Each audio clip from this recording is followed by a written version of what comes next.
Some would say that we just need to be a little bit more focused, right? The same way that you take standardized tests in high schools these days, because the goal there is to be able to then apply for college and move on to a university. And so then if you want to get some kind of a bachelor's degree and you want to be able to turn that into a career, they all just become tools and steps into getting to that later part in life, rather than really being able to sit back and enjoy your education.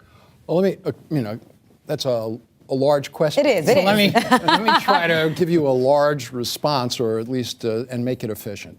One, you just had a story on right before we arrived on set on NSA. That surveillance threatens democracy.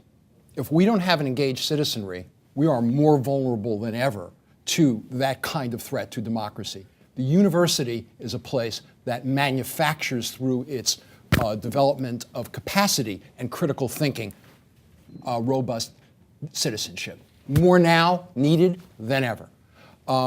So that would be part of my answer. But re-envisioning?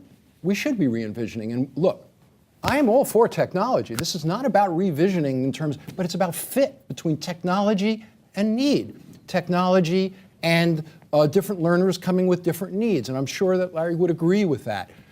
The experiences with MOOCs, and I don't want to get mired in MOOC versus hybrid, because I don't think at the moment that's necessarily the primary. It's one of the big issues, but it's not the primary one for higher education, is that Sebastian Thurn learned at San Jose, even when he made the investment in mentoring, that in fact there were differences between especially young people coming in with academic challenges as contrasted to those who were coming in ready and able, that there were substantial differences. How do we do that better? How do we do that differently? I think Larry's right. We need to make even greater investments.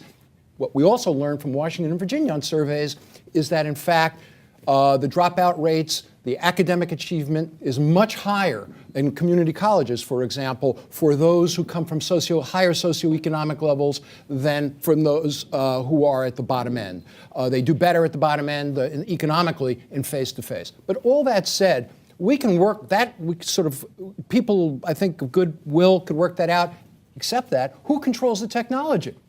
We're not talking about this as a neutral entity. That technology is controlled for profit making. It's controlled for. We've got to take some of that out of the mix in order to create best fit with students who are coming through. And then finally, I'd say this. Well, something we haven't even talked about is student debt, right? Why is there this expansive student debt at this particular moment in history?